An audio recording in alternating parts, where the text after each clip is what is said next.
Hermanos, muy buenos días. Hoy es Día del Señor, agosto 15 del 2021.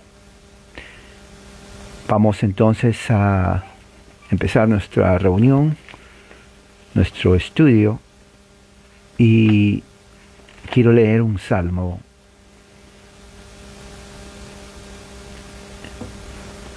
El Salmo 145 es un salmo con 21 versículos, pero voy a leer los primeros 6 versículos.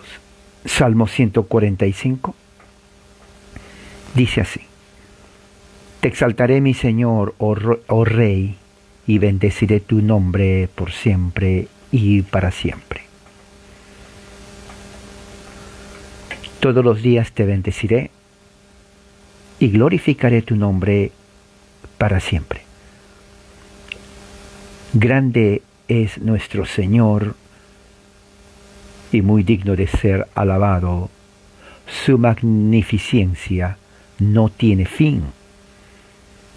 Una generación contará tus hechos, otra generación, y darán a conocer tu poderío. Hablarán de tu tremendo poder y contarán de tus grandes obras. Hablarán de tu poderosa fuerza y yo contaré de tu majestad. Esta es la palabra del Señor. Ustedes pueden leer después todo el Salmo 145. Es un salmo de exaltación al Señor, un salmo de gloria y de alabanza. Y hoy día, cuando empieza el salmista diciendo, te exaltaré, mi Señor, oh Rey, está confirmando que Dios reina hoy. No es que va a reinar, Dios reina hoy. Eso es muy importante que se tengan que tener en cuenta. Entonces, con reverencia y mucha atención, vamos a hacer una oración. Acompáñeme. Padre, gracias por este día que amaneció, y que tu Santo Espíritu nos guíe a tierra de rectitud. Ayúdanos a entender tu palabra y sacar de ahí enseñanza para nosotros. ¿Qué es lo que podemos conocer acerca de tu iglesia y cómo tú has estado cuidando, preservando y expandiendo tu obra? Esa es mi oración en el nombre de Jesús. Amén. Muy bien, entonces vamos a abrir la Biblia en Hechos 13. Vamos a leer la Biblia en Hechos capítulo 13, vamos a leer versículos 26 al 31. Hechos 13.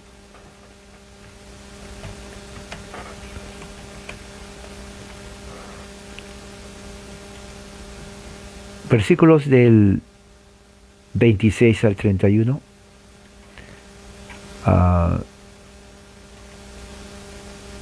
Tengo la versión Reina Valera y la Nueva Biblia de las Américas. Voy a leer la Nueva Biblia de las Américas, Hechos 13, 26, 31. Dice así la palabra del Señor. Hermanos míos, del linaje de Abraham, y los que entre ustedes temen a Dios, a nosotros nos es enviada la palabra de esta salvación. Pues los que habitan en Jerusalén y sus gobernantes, sin reconocer a Jesús ni las palabras de los profetas que se leen todos los días de reposo, cumplieron estas escrituras cuando lo condenaron. Aunque no hallaron causa para dar muerte a Jesús, pidieron a Pilato que lo mandara a matar. Cuando habían cumplido todo lo que estaba escrito acerca de él, lo bajaron de la cruz y lo pusieron en un sepulcro. Pero Dios lo levantó de entre los muertos. Por muchos días se apareció a los que habían subido con él de Galilea a Jerusalén, los cuales ahora son sus testigos ante el pueblo. Esta es palabra de Dios, ahí vamos a quedar. Entonces, hermanos, como hemos estado estudiando, esto es el discurso que Pablo hace cuando llega a Antioquía de Pisidia. ¿Se acuerdan? Este es el primer viaje misionero de Pablo, eso tiene que tener en cuenta. En el primer viaje misionero de Pablo, vemos en el capítulo 13, versículo 16, que él entra a la sinagoga en Antioquía de Pisidia. No se confunda con Antioquía de Siria, porque hay dos Antioquías, la de Siria y la de Antioquía. Esa Antioquía es la de Pisidia. ¿Ok? Entonces, cuando entra, los oficiales de la sinagoga le dan la entrada, la bienvenida a Pablo, porque era la costumbre.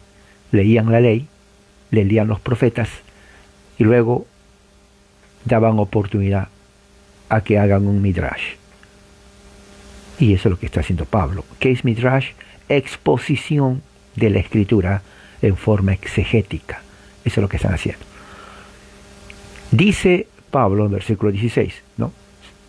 Y empieza hombres de Israel, ¿no? Y los que temen al Señor. Bien interesante, porque desde el versículo 16, si vamos, entonces Pablo se está dirigiendo a dos tipos de personas. Uno, a los judíos, hijos de Israel,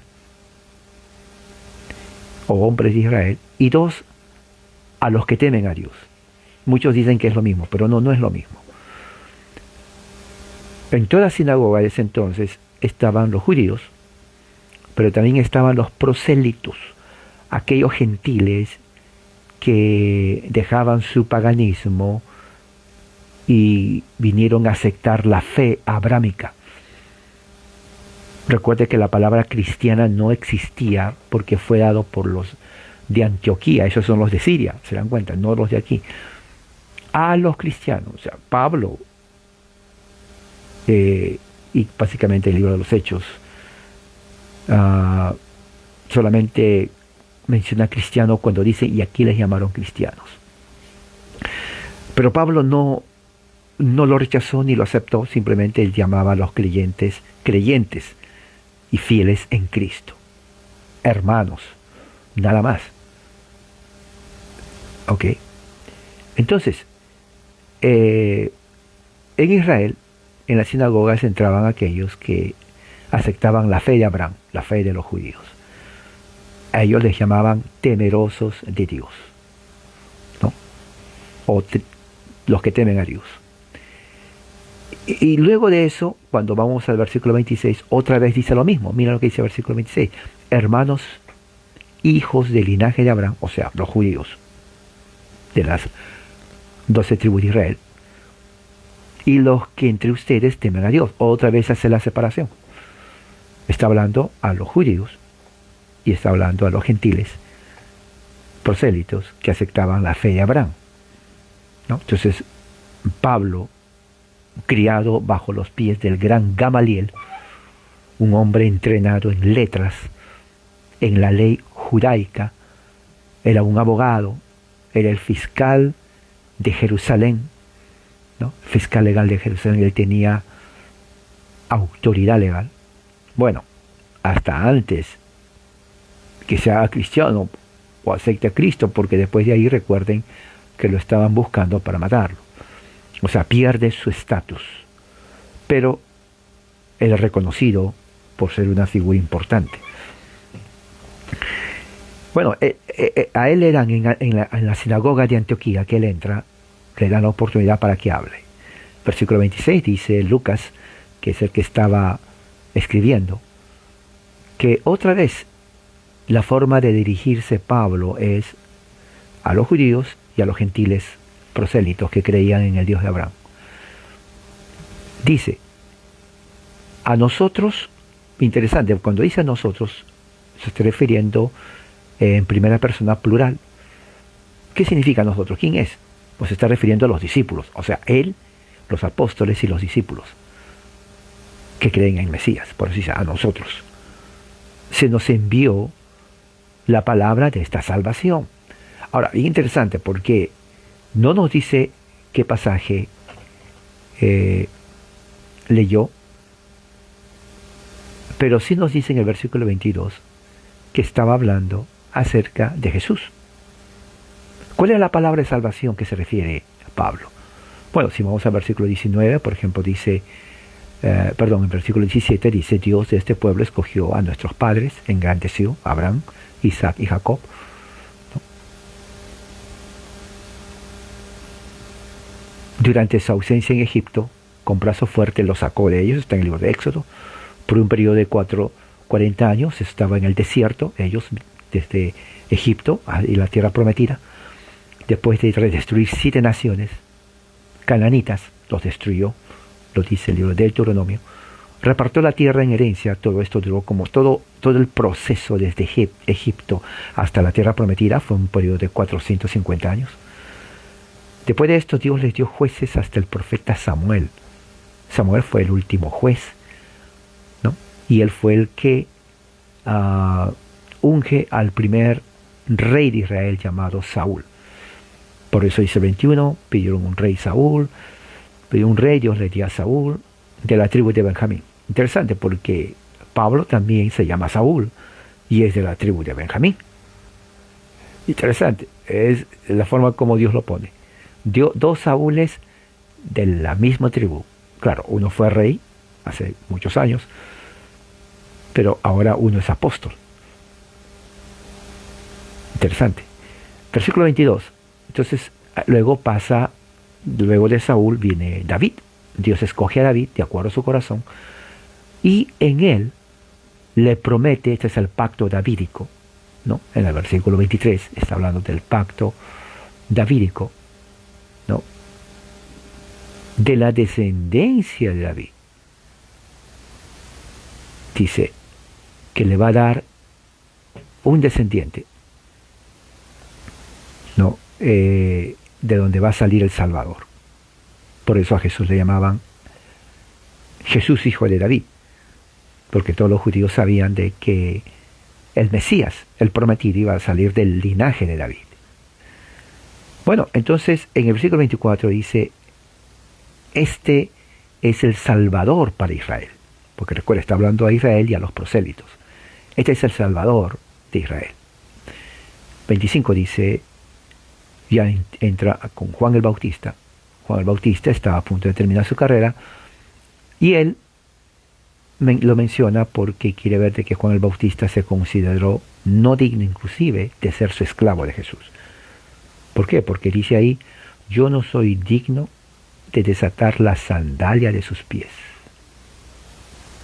Yo no soy digno de desatar la sandalia de sus pies. Los esclavos antes recibían a sus amos, le sacaban las sandalias, le lavaban los pies, lo besaban los pies. Pero el primer acto, desatar, para muchos era una actividad muy humillante, pero los esclavos lo hacían. Juan ni siquiera se considera digno, fíjese, de hacer esa labor humillante. Ni siquiera digno, para que se dé cuenta lo que Juan está diciendo, o lo que Lucas menciona, narra de lo que Juan dice, que Jesús es Rey y divinidad, Dios mismo. Ahí está diciendo la divinidad de Cristo implícita. Eso es muy importante que se tenga que tener en cuenta. Versículo 25. Porque a ningún hombre uno se va a sentir indigno de desatar la correa de su zapato. Si el hecho mismo de desatar significa humillación, ¿qué más humillado puede ser? La única razón que uno puede sentir eso es que si está delante de una persona súper importante. Y súper importante significa, en el lenguaje, en la mentalidad, alguien que sea como un rey o Dios, Jesús. Interesante el mensaje. O sea, Pablo está hablando esto, recuerden, en la sinagoga, la gente está escuchando. De ahí entonces entra el versículo 26. Y luego dice, hermanos, entonces ya empieza el Midrash. Hijos del linaje de Abraham, judíos y gentiles, temerosos. Lo que acabo de decir es palabra de salvación y se me lo ha dado a mí. Por eso dice ahí, la palabra de salvación. La palabra de salvación es lo que se conoce como el Evangelio. El Evangelio. El Evangelio ha sido dado a ellos. Se le dio a los apóstoles, a Pablo, para que estén predicando el Evangelio a los gentiles. Recuerde que en Jerusalén empieza, ¿no? Como dice el libro de los Hechos. Predicaron en Judea, fueron a Samaria, fueron a Galilea, y ahora Pablo, reconocido por la iglesia, ¿no? De Antioquía, de los gentiles, le dan a él la aprobación para que vaya a Asia Menor a predicar. Y aquí empieza todo el viaje. Aquí va a todas las ciudades de Asia: Éfeso, Filipos, Tesalónica, Esmirna, ¿no? Tiatira, todas esas ciudades. ¿Se acuerda que Juan escribe a 7 iglesias en el Asia? Vamos a ver aquí. En Apocalipsis capítulo 1, versículo 11 dice, escribe en un libro lo que ves y envíalo a las 7 iglesias en el Asia: Éfeso, Esmirna, Pérgamo, Tiatira, Sardis, Filadelfia, Laodicea. Todos están en el Asia Menor, justamente en el lugar donde Pablo viaja y empieza. Aquí tengo el mapa. Está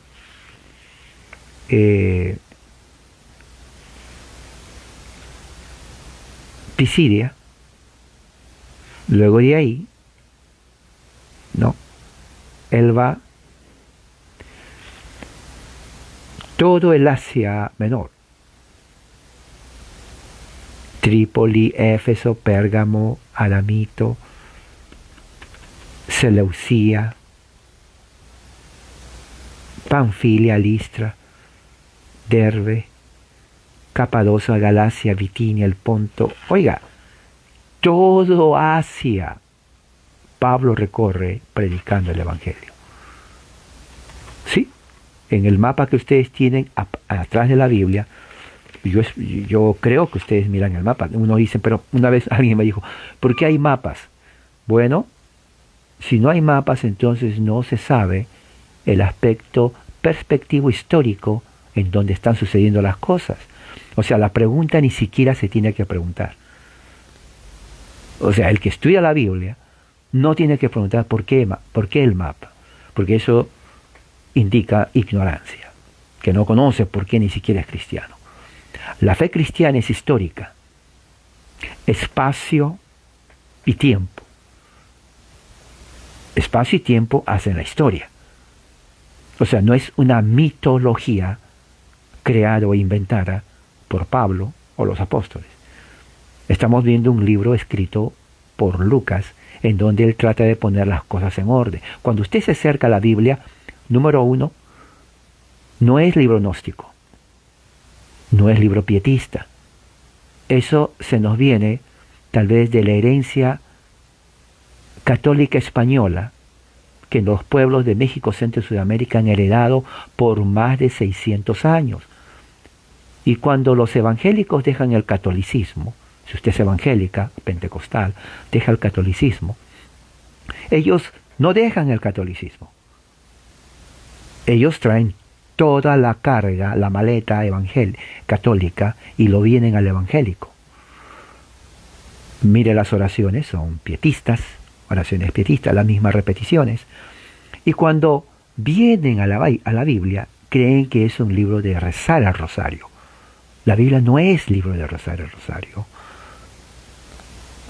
La Biblia no es un libro de espiritualidad gnóstica totalmente ajena a los problemas de la vida. No. Estamos viendo aquí en Hechos que Pablo no es un gnóstico. Lucas está narrando cosas reales diarias de lo que está pasando en el día. Política está envuelta. La Biblia habla de política bastante. El libro de los Hechos, la política está engranada. Por lo tanto, decir, bueno, la política no tiene nada que ver con el Evangelio. Bueno, no sé qué Evangelio está hablando. Porque las Escrituras, desde Génesis hasta el libro de Revelaciones, habla de política. Lo que estamos estudiando, el libro de Apocalipsis, estamos viendo que la política es el contexto en donde se mueve Juan. Porque la política del libro de Juan, de Apocalipsis, es el Imperio Romano, ¿no? El gobierno de la bestia, que es Nerón. Su gobierno justamente dura desde el año 30, ¿no? Luego al año 68 que muere. Entonces empieza toda esa, diríamos, décadas de persecución política en los cristianos y religiosa.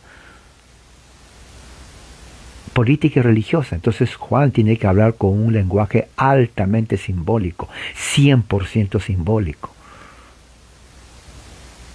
figurativo. Y detrás de eso, él nos está diciendo esto.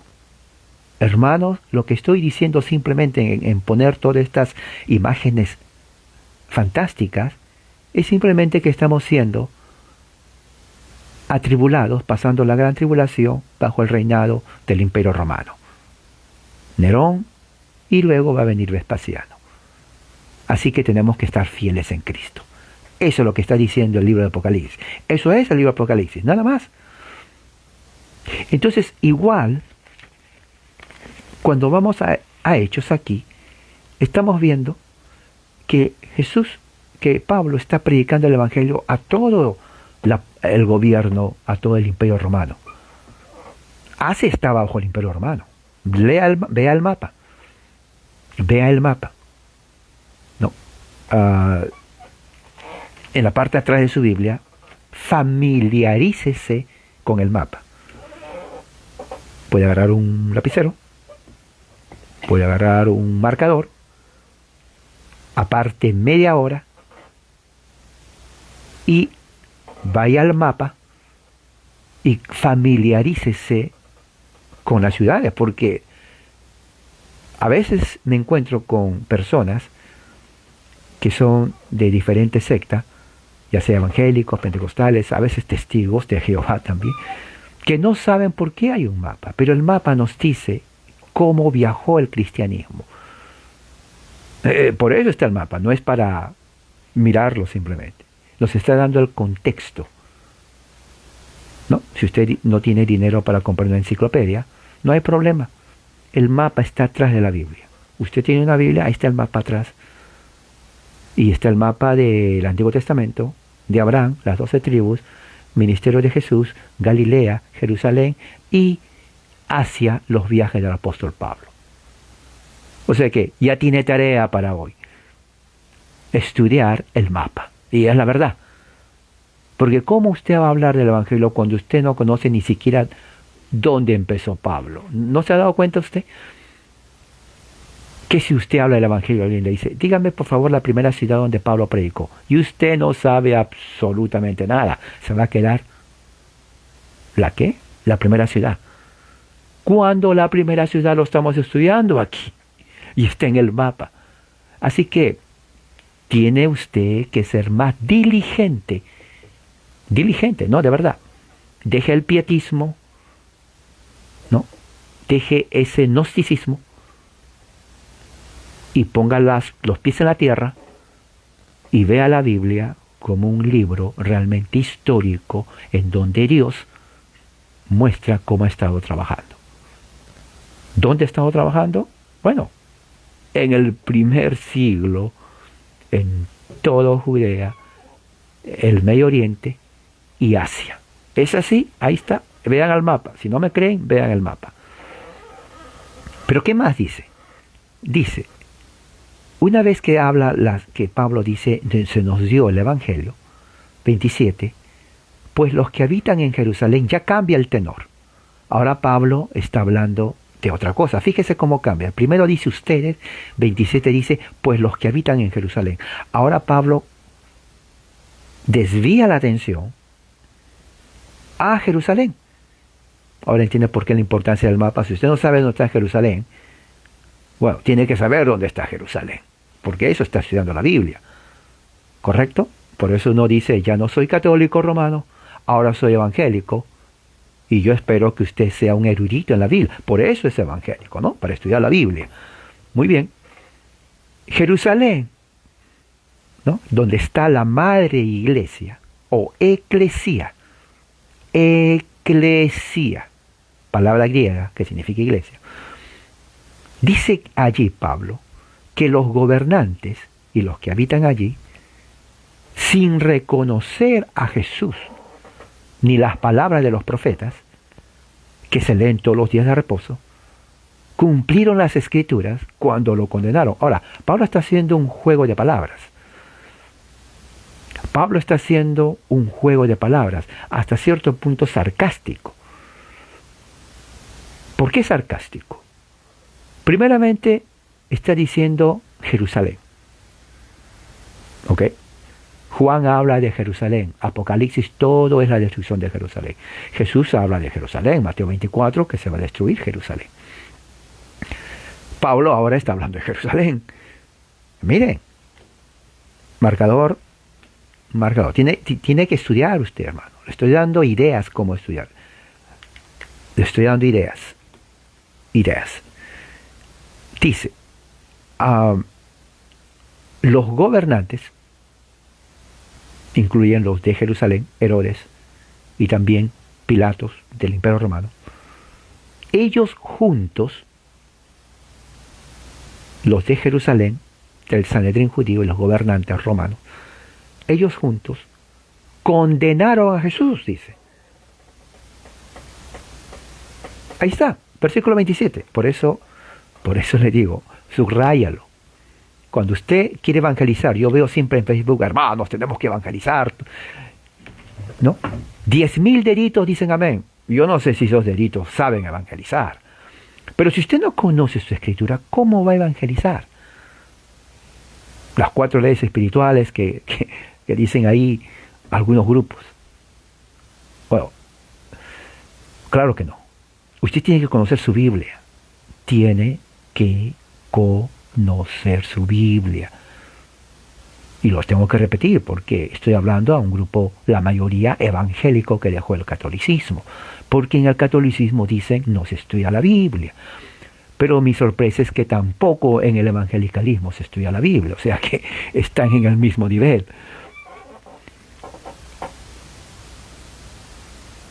Apocalipsis capítulo 17. ¿No? Y esto nos ayuda a entender Apocalipsis capítulo 17. Dice así. En el capítulo 17.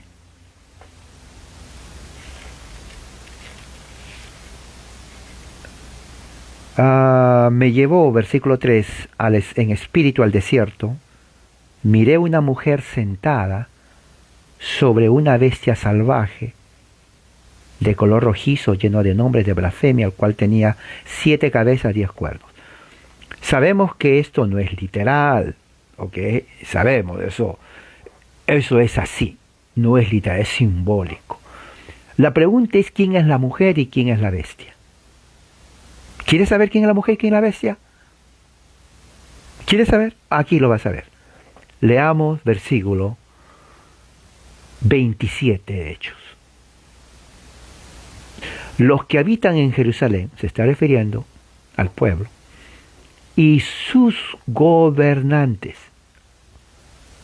Sanedrín,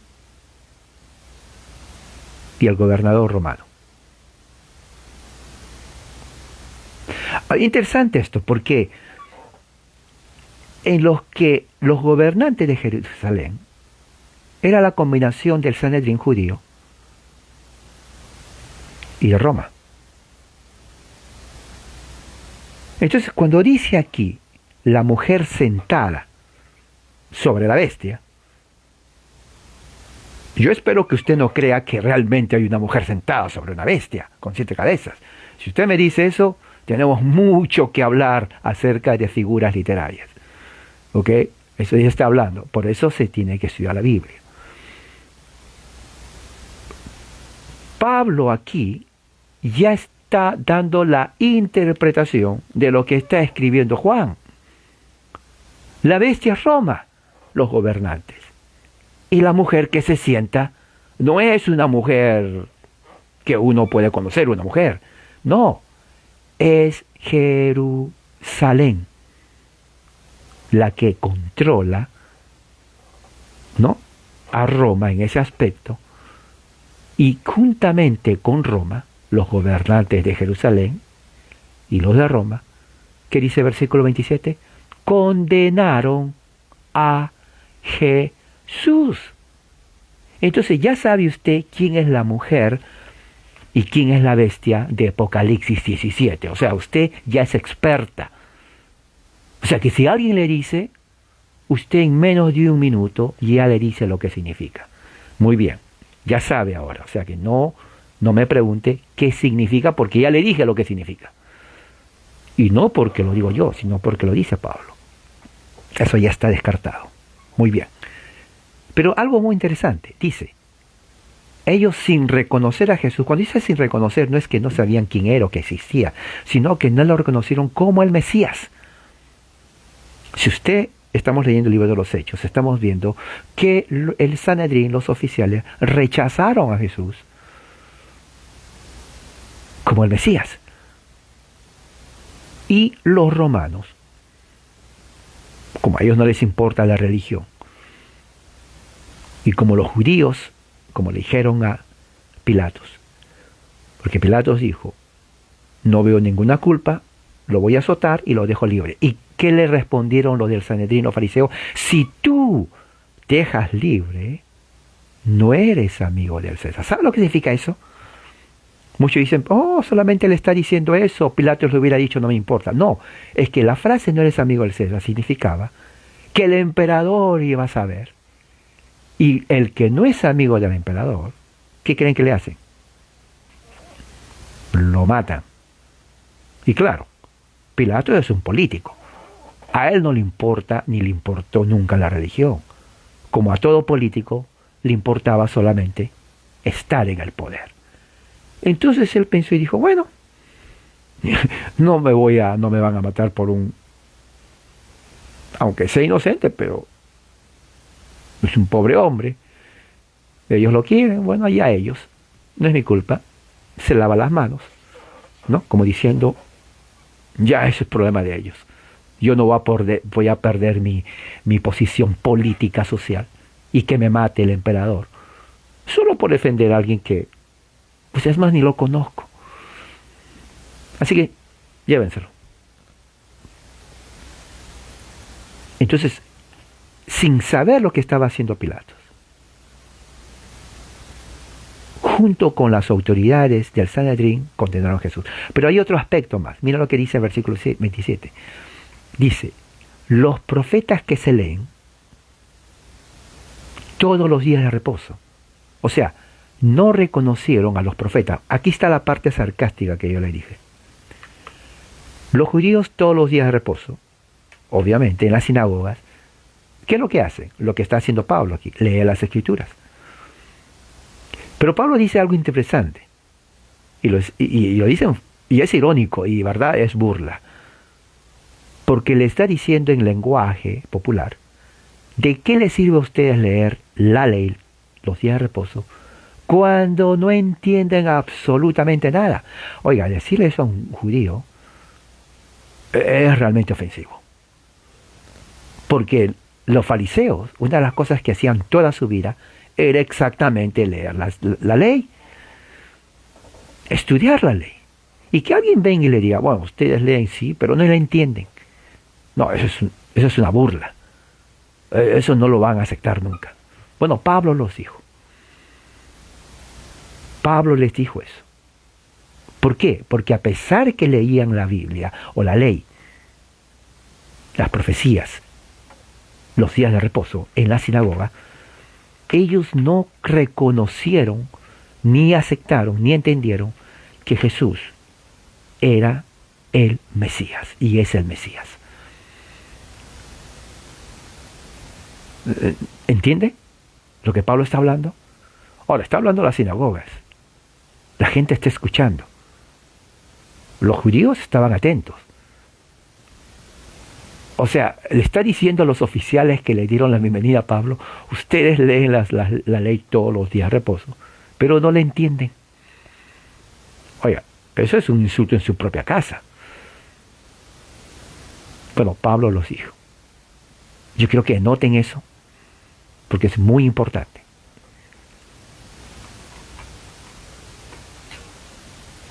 Y dice ahí que cumplieron las escrituras, o sea que al condenar a Jesús, la profecía acerca de Jesús, ellos lo cumplieron. Esto es muy importante teológicamente porque está dando a entender que ya ha sido profetizado, preordenado por Dios, que Jesús debería de haber sido entregado y muerto. Y mira lo que dice 28. Aunque no hallaron causa para dar muerte a Jesús, pidieron a Pilato que lo mandara a matar. Ahora, interesante esto, porque justamente eso es lo que hicieron. Cuando uno lee esa parte, Pilatos no halló ninguna causa para condenarlo, lo cual está dando a entender de que era inocente. Por eso lo quiso dejarlo libre. Claro, a presión política de los fariseos, no lo dejó libre. Entonces, la política entra mucho que ver. Pilato pensó, yo soy aquí el gobernador, tengo poder político, tengo que estar bien con César. Si dejo libre a este hombre, estos judíos me van a poner mal con él, tengo que estar bien con ellos. No me conviene arriesgar mi posición y aquí me van a matar. No vale la pena arriesgar mi carrera política, lo siento. Bueno, problema de ustedes, me lavo las manos, problema de ustedes. Los fariseos sabían que Jesús era inocente, sabían que él no había prácticamente violado ninguna ley. Recuerden que ellos trajeron testigos falsos, igual que hicieron con Esteban. Entonces nos dice que los fariseos mismos, como dice Juan en Apocalipsis, estaban llenos de maldad. No fueron honestos. Para que se den cuenta la característica de los fariseos. Por eso Jesús los pone la razón cuando está en la corte, porque Jesús está en la corte de justicia con Dios. Dice Mateo 23, en la corte de justicia.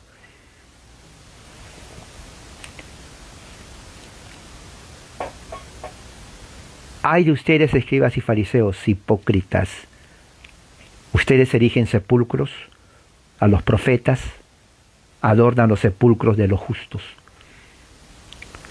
Ustedes dicen, si hubiéramos vivido durante los días de nuestros padres, no hubiéramos participado con ellos en el derramamiento de la sangre. Así están testificando en contra de ustedes mismos. Está hablando de los fariseos, ¿ok? que son descendientes de los que mataron a los profetas. ¿Se dan cuenta? ¿Se dan cuenta de esa línea? Ahora entienden por qué Jesús les dice en Juan 8, hijos de Satanás. Eso es fuerte. ¿Ok? Jesús no está insultando, Él está diciendo la naturaleza de ellos, hijos de Satanás. Y dice, ustedes colman la medida de sus padres, serpientes, camada de víboras. ¿Sabe lo que significa eso? La serpiente, camada de víboras, significa que ellos no descienden de Abraham, sino de Satanás. Tiene que entender estas palabras. Si usted no entiende esto, ¿cómo usted entonces va a poder hablar a otros? Jesús está estableciendo la verdadera sustancia y naturaleza del Sanedrín judío. Era ante Satanás. Ahí lo dice, versículo 33, Mateo 23. Camada significa nido, donde uno nace. ¿Usted ha visto cómo nacen las serpientes? Yo tuve la oportunidad de verlo una vez. Son así como huevitos, como de gallina, y se van igual. Van abriendo y de ahí van saliendo. O sea, camada de víboras. Ahí nacen. Entonces, cuando Jesús le dice a ellos, camada de víboras, no lo está diciendo, claro, figurativamente está haciendo una metáfora, porque los compara con víboras. No es que ellos eran víboras. Pero está diciendo su naturaleza, su origen, que no es de Abraham, sino del mal. ¿Entiende? Tiene que entender eso. ¿Cómo van a escapar de la condenación? Bueno, no hay forma de escapar. Por tanto, hoy envío profetas, sabios, escribas. A unos les van a dar muerte. Ya mataron. Y los van a crucificar. ¿Se acuerdan? Cuando dice crucificar, claro, no está diciendo que ellos van a agarrar el martillo. ¿A quién usan para hacerlo? Al Estado. ¿Quién es el Estado? Roma.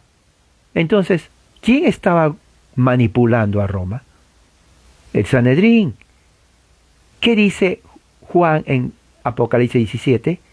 Que la mujer, madre de las rameras, se sienta sobre la bestia. O sea, está encima de la bestia.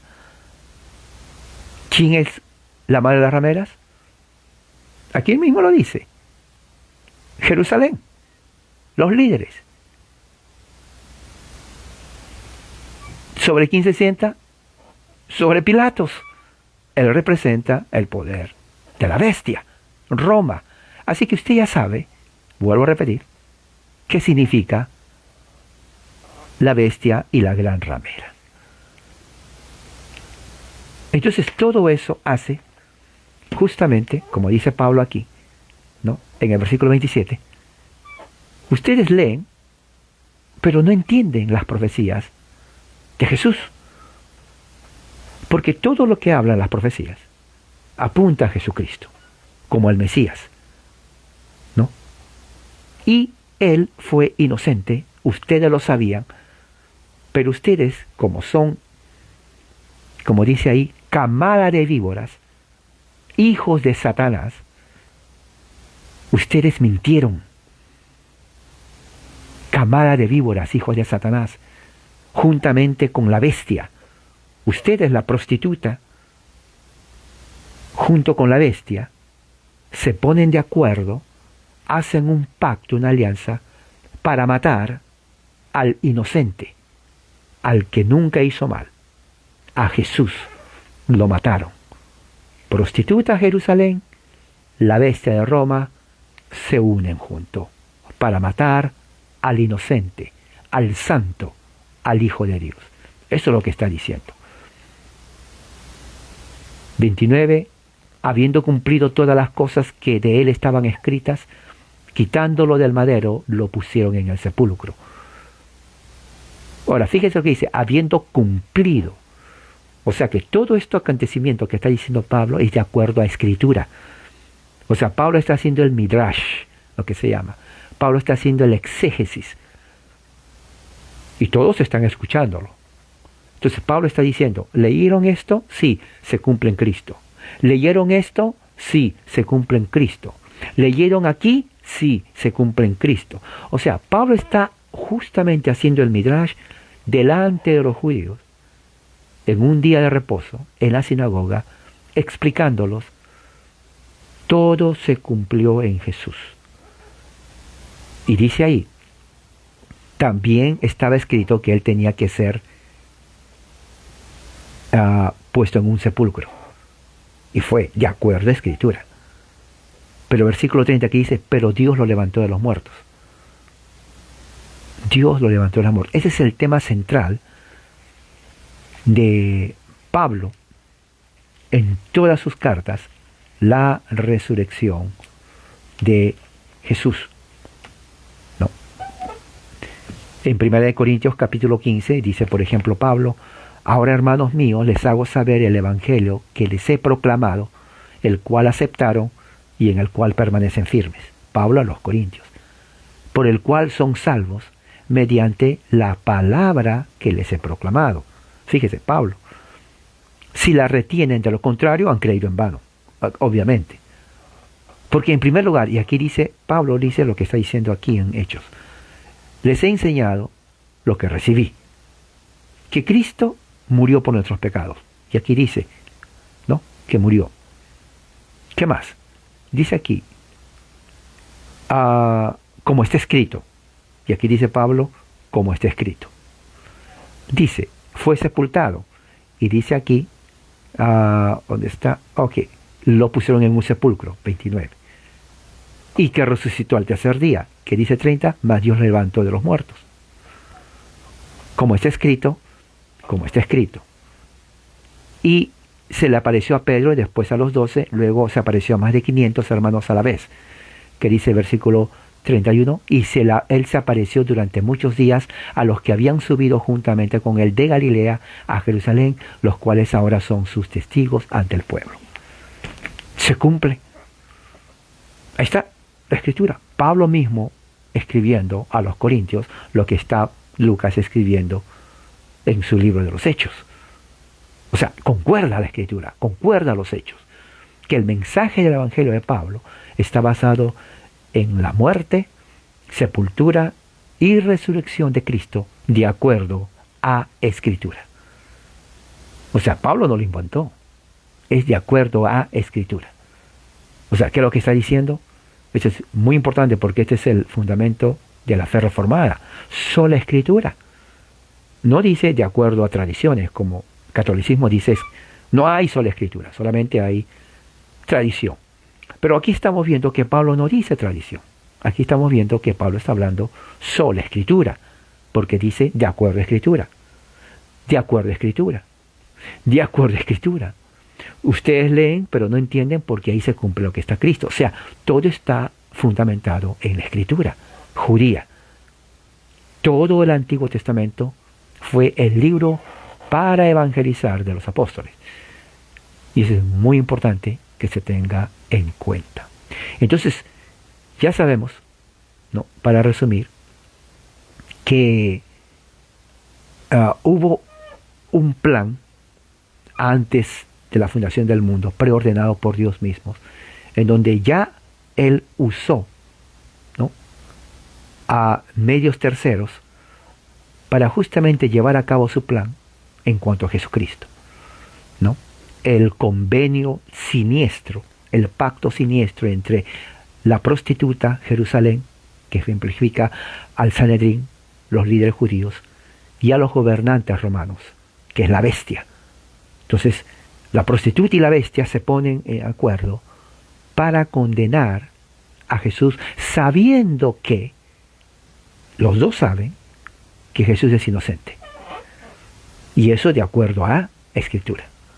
Pero no quedó allí, fue sepultado. Pero Dios lo levantó de los muertos. O sea, no quedó en la tumba. O sea, Cristo vive. Ese es el fundamento de la fe cristiana, como dice Pablo, 1 Corintios capítulo 15. Y ese es el fundamento de nuestra fe, de acuerdo a Escritura. Bueno, aquí voy a dejar, vamos a continuar porque el mensaje es largo. Lo estoy haciendo así para que podamos entender. Y ya la semana que viene, entonces vamos a justamente a ver la aplicación que Pablo hace a sus contemporáneos y de lo cual también nosotros podemos entender. Oremos. Padre, gracias por tu amor y tu misericordia, porque se explicó tu palabra y que tu gracia a través del Espíritu Santo nos dé entendimiento en nuestra mente y corazón. Y es mi oración, Señor, que durante este día que es tu día podamos reflexionar en tu palabra. En el nombre de Jesús, así es. Amén. Hermanos, que la gracia del Señor sea con todos ustedes ahora y siempre. Amén.